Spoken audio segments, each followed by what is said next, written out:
Good morning and welcome to the biggest and best breakfast show here in Singapore. It's a Tuesday and that's why we have with us on The Big Show and The Big Show TV, Dr. Geraldine Tan from the therapy room. Good morning, Jerry.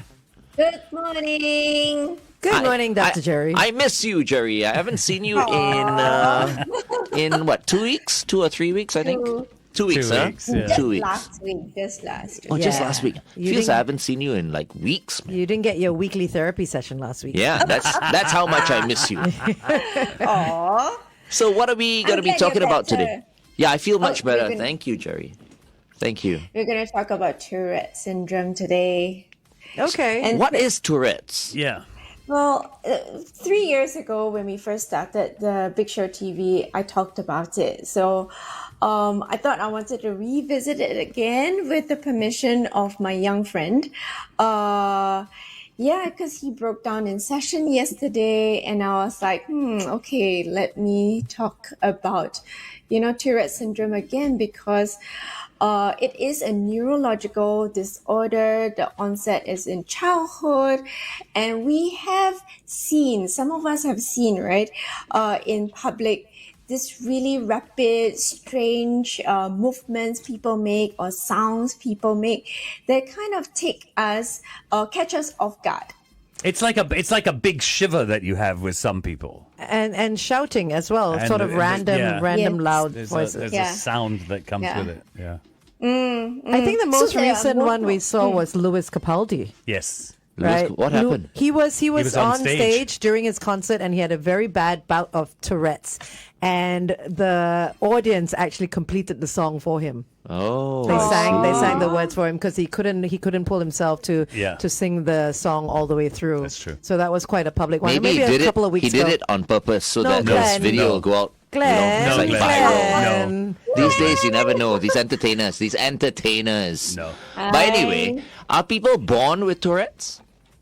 They're not born with Tourette's, but the onset is during childhood, usually before 18 years old. So the Tourette has to be, so there are tic disorders that are beyond 18 years old, but most of the time they start before 18.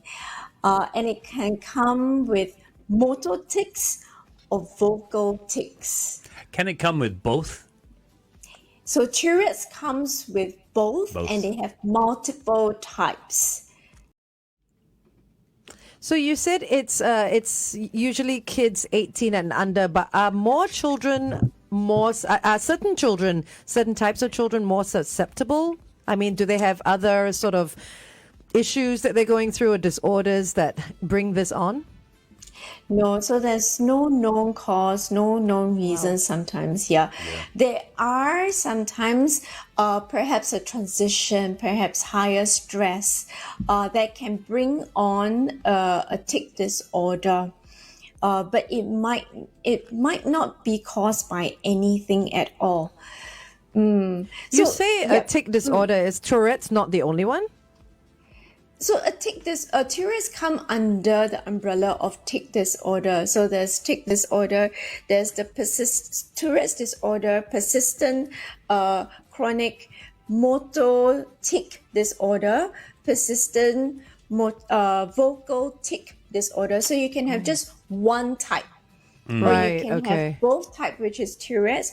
And Tourette's is the most complex of all. Because some people, perhaps they have a motor disorder, so they just keep, moving one part, or they move their shoulder, and they only have one sudden, repetitive, non-rhythmic movement. But for Tourette's, they have both motor as well as vocal, and they can all come together. The arm, the hand, the head, the vocal, everything can come together. Wow. That's why it's called complex. Jerry, can Tourette's be passed down through a family? Is it hereditary? It's not exactly hereditary, so sometimes most of the time we don't see it in the family itself, but it can. So certain families we do see high anxiety, the parents having some sort of tic, and the child also developing a tic. But it can be, it can come without, any sort of background, family background. So, what can an individual do to control his or her Tourette's?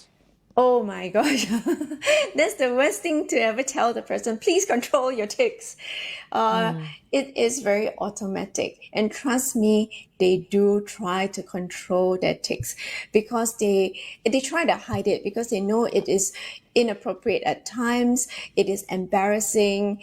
It is something that garners a lot of unwanted attention. So they already do try to control themselves. So the last thing we want to tell them is, hey, control it, or hey, stop it.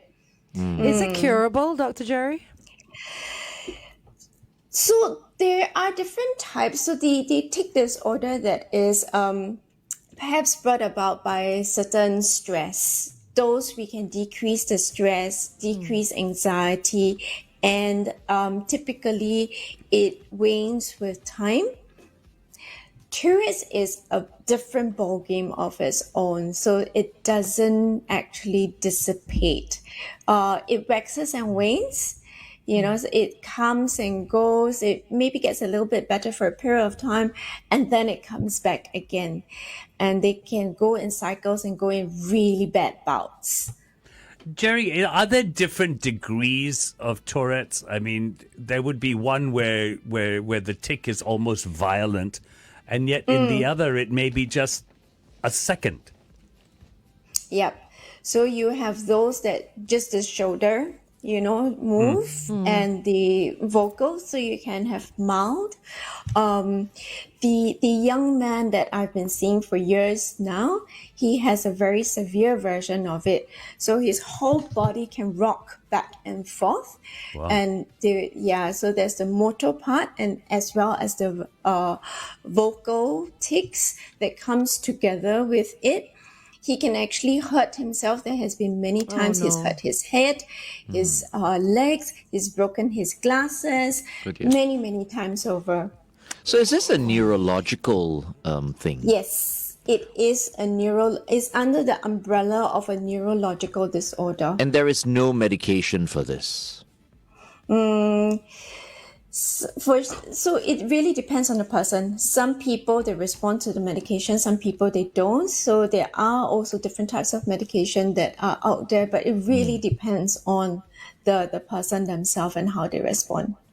I know we can't exactly put ourselves in their shoes, but what must it be like living with Tourette's? I mean, like you've been speaking to this young gentleman. I'm sure you have had other cases as well. But what do you sort of gather from what it's like living with Tourette's?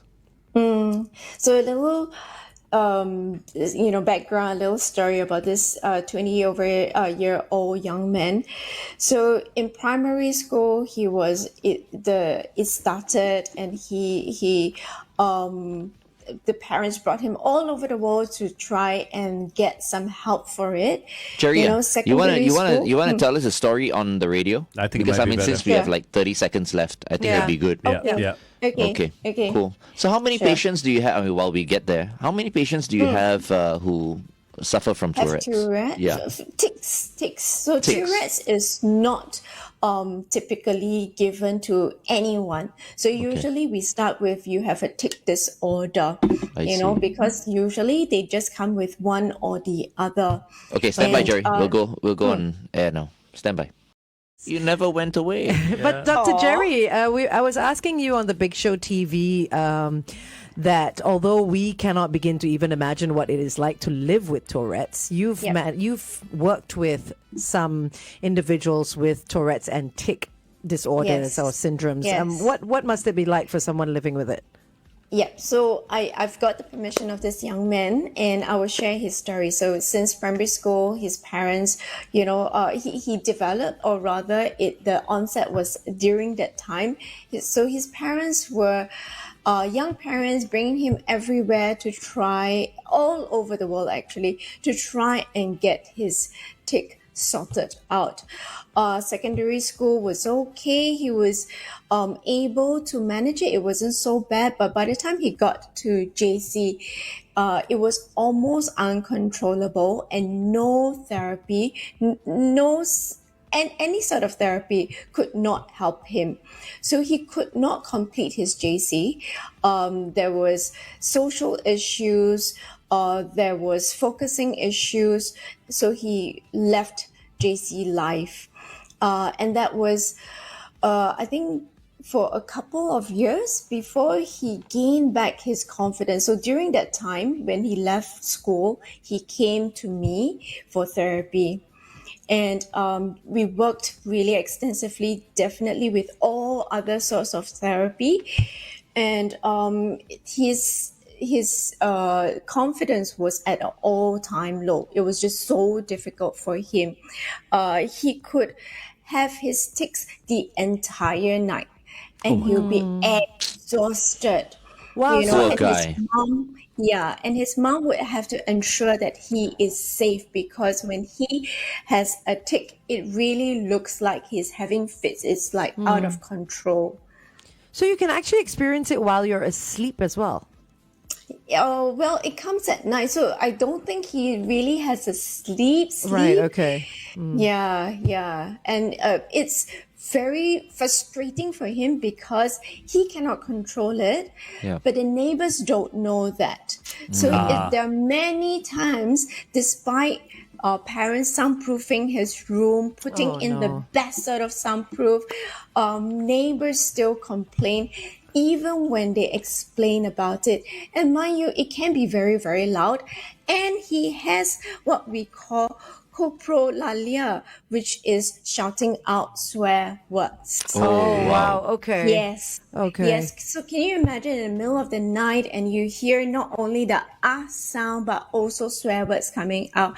I think most of us do not, it would be very, very difficult, to try and understand. Yet on the other side, he's saying, I didn't ask for it. I'm so frustrated.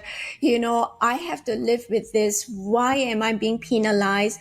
Why am I born with this? Of course, he's not born with this. So he's very tired. He's very frustrated,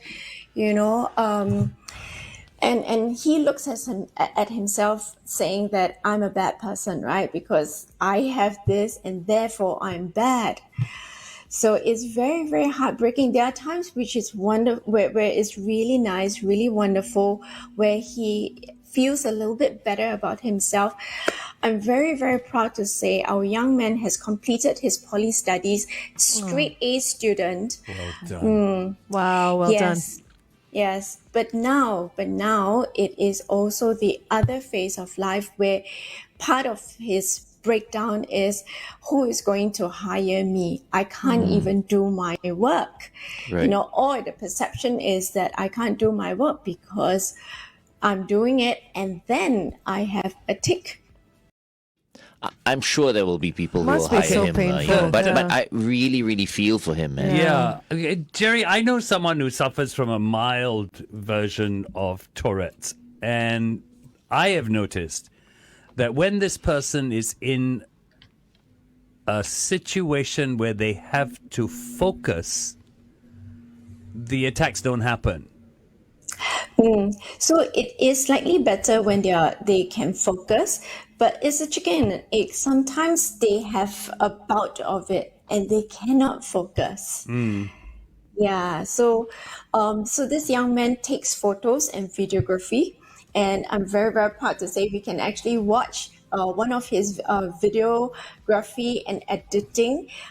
It's the recent 12 things to do in Changi Airport or at Changi Airport. Oh, nice. Oh, right. Yes, so you can Google it on YouTube.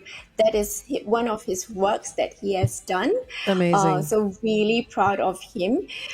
So he does wonderful works, yet at the same time, he's so wrecked with, this self-esteem issues because of it. Was he the same one that took photos of you and your team as well? Yes. Right, yes. some time ago, I remember you Yes. showed it to us. I just wanted to ask. You were saying that when somebody with Tourette's involuntarily screams and shouts. They don't even have control of what is coming out of their mouths, because you said there were swear words and stuff like that. Not even that. You can't even control that. No, he can try to hold it Yeah. in. Okay? The sound, the But actual then- sound. Yeah, but then, it would sometimes just come out without them being able to control it. And there's no Yeah, they even will try as much as possible. And there's no even signal that an attack is going to come on, because it's so quick, right? I saw it in a movie once. I thought it was a joke. No, I where have seen someone with Tourette's, used vulgarities and Yeah, all I that. think Edward Norton was acting as Yeah. someone Yeah. with Tourette's. I as well thought they were just recently. making fun No. of Tourette's, but I No. didn't know it was a real It's that thing bad, where yeah. there are some people who It is. actually, It is. they actually exclaim, Swear vulgarities words, and No, yeah. swear it words. gets quite bad, and you never know when it's going to hit. So you never say know. it's a No. neurological thing, and the brain is very, very complicated, but it can also be trained in certain ways. Is there any kind of therapy at all, or anything that can be done to retrain the brain? So Tourette's is really tough. We know that excitement, we know that stress exacerbates the symptoms. So we can help them to calibrate or regulate their emotions. So that is something that we can help them to do. FD is absolutely right. When they're a bit more focused, they also are able to zone in. Doesn't mean that they do not tick. They still do have their tics, but perhaps far lesser. They go in cycles. They do have cycles that are a little bit calmer. So it's not all the time that they have the full-on tics. But for this young man, he does have pockets, periods of time, months even, that his body is just wrecked with the most complex motor and vocal tics. Wow. So things like gaming, puzzles, solving stuff, and all that would be actually good for them because they're focused on something. They can focus, they can use that to train themselves, but many times we have them focus on their passions, their interests. Right. Yeah. Whichever Yeah. they're interested in. Yeah. I think I brought it up the last time we talked about Tourette's. Our mixed martial artist Amir Khan. Yeah, He has Tourette's. Oh, right. Okay. Yeah, I didn't know. and he found mixed martial arts to be very good for him. Therapeutic for him. Therapeutic, Wow. yeah. Amazing. Yep. So they do find things that are a bit more inclusive. Yeah, but it doesn't mean that they don't feel the stigma. So the other part is that whole social stigma where you're okay with yourself already, you feel a little bit stronger and you go out into the public and then you have a tic and people start to look at you, people start to point at you. Or they even step back when they're near you. Yeah, because they don't understand They it, don't right? understand But I'm it. sure, Yeah. just like our topic for today, Yeah. What was the question? Do you care how people see you or what they think of you? Exactly. Someone who has had Tourette's for many, many years will reach a point where they won't care anymore. Is that It's- true, Dr. Jerry? It's part of them. I don't No, think right? so. And We it's- are all community or communal creatures, so to a greater or lesser extent we want the approval of other people, and because the vocal tics and the motor tics can be so sudden, it does shock people. So sometimes when I'm not expecting it and suddenly a vocal tic occurs, I do go and I have to catch myself. I mean, it is shocking because it is so sudden, Yeah. but it is not against the person. Okay, so what's the right thing to say should you encounter a situation like this? So if someone were to give you a shock because the person has Tourette's, is it okay to turn to the person and go like, "Are you okay?" Is that okay? Because obviously the person is not okay. The tics doesn't mean that they are not okay. Exactly. But I mean, what I you mean is don't if need something, to ask if, them I if mean, they're but rather okay. than keep quiet, Is it no? But is it okay to ask them if they suffer from a tic disorder? Is that okay, or But in the middle of an what if attack, they're he's not? not going to be able to answer you anyway. No, I mean after, not like Yeah. immediately. I don't know. Yeah, just basically, how do we I react? mean, because there could be a few reactions. The first reaction, if someone suddenly, if there's an outburst, is You step back. you turn around and you look at the person and you go like, "Are you Are okay?" you okay? Yeah, that's Right? natural. Yeah. Or you could just not look at the person and just go, "Ooh." Or you can just ignore the person altogether and just pretend you like didn't hear or see okay, anything. well, Understand, Yeah. understand. So- So it's very difficult because different situations, we cannot catch all situations. But if you know it is a Tourette's or a tic disorder, there's no need to ask. Okay. Right? So you just treat the person as per normal. But let's say it is only one sound. Okay, so one vocal tic, and you're not quite sure, and you can turn to the person because sometimes they mask it as a oh, and they Right. just stop, and you go, okay, what was that? And there's no more sound. You can then check in with the person, are you okay? And they would typically say, I'm okay. Yeah, so then there would not be any offense taken. Yeah, because I know how I will react. If someone is really, really loud, let's say Tourette's or whatever, okay, I will just go, bloody hell! Just give me a shot there. You know, like that. And then, you know, if I find out the person is Tourette's or whatever, I think, oh yeah, okay, it's fine. But Yeah. I will definitely jump. Yeah. That's for sure. Yeah, I would as well. I don't know how I would react. You know, Dr. Jerry, before you came on, I was just doing a bit of research about celebrities that live with Tourette's, and Billie Eilish is mentioned. Wow. Mozart is mentioned. Yes. Obviously, Louis Capaldi, David Beckham. Seth Rogen, Dan Aykroyd. But also, along with their names, are things like OCD, ADHD, and all that. Are these common comorbidities? So not always we have OCD and ADHD. There may be. Okay, so this young man didn't have ADHD or OCD. This young man had depression that came with it, and he would then slump into very deep depression. So at one point in time. And it's understandable, right? Because you have a Yeah. condition like this, and you're constantly thinking about it, like what Jerry mentioned. Why me? Yeah. you're You're bound going to to get slip depressed. into depression. Jerry, when we live with someone who has Tourette's, particularly of the more aggressive type, the full body tic and things like that, when they have an attack, should we reach out, cuddle, hold, restrict the movement, or do we let them thrash?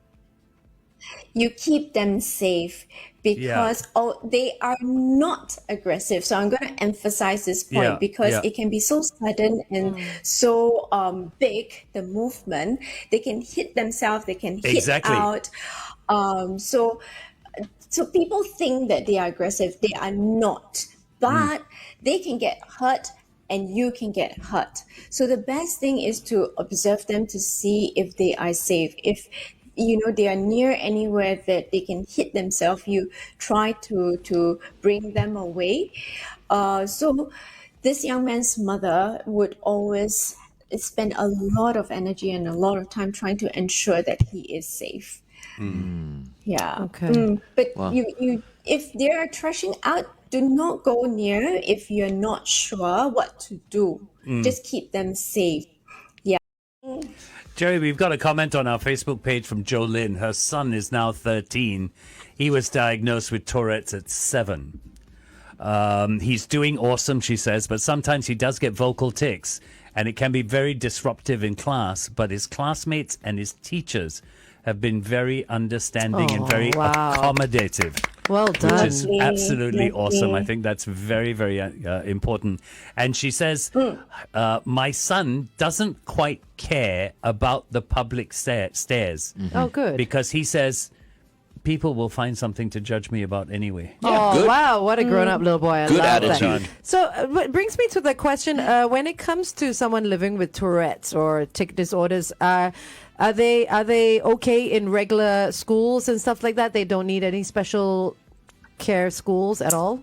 They just need us to embrace them as they are, to look beyond that label, look beyond that vocal tic, look beyond that motor tic, and just get to know them as a person, because they are wonderful, beautiful people inside. And that's all they want you to see, right? But many times we see what we see, something that is very overt, that is there. Our eyes are there. So this is a little appeal to everyone. We are talking about inclusivity. Yeah. So, this disorder may be a little bit louder, maybe a little bit more overt, bigger, but they are beautiful people inside. Yeah. Yeah. Do you have an idea of like how many people are affected by Tourette's in Singapore? I don't have the stats. I'm sorry, but I don't Okay. have the stats. Okay. No worries. I just wanted to put you in a difficult position. there. I think a lot of people, if they're sitting with someone with Tourette's, would be more embarrassed for themselves, not so much for the person, because attention is drawn It's drawn to that them, table and to that that table, area, and yeah. they're just kind of like, why is everyone looking at us, kind of thing, you know? Yeah. So we got to stop with the judgment. I mean, let's not forget about the caregiver. yeah, for sure. Their caregivers, Yeah. what their caregivers go through as well, Yeah. Absolutely. So, yeah. All right. Thank you very much, Jerry, for bringing this up. And, at No least we've worries. raised some awareness. Let's all be more understanding. Should Absolutely. we encounter, someone who has Has Tourette's, out in public. Thank you so much, Jerry. And Any last as words? Yes, and as an encouragement, I read this off the net, so you can go Google, but 3 simple rules in life, and I thought it's a good encouragement for all those suffering from Tourette's or special needs. 1, if you don't go after what you want, you'll never have it. 2, if you don't ask, the answer is always no. 3, if you don't step forward, you're always in the same place. All right. Well Thank done. you, Thanks, Jerry. Thank you, Dr. Jerry. And to No worries. the boy you've been talking about this morning, please send him our love and give him a big hug for us. Well, the boy is now a young I man, will. right? Yes, he is. He's over 21 now. Send him our love.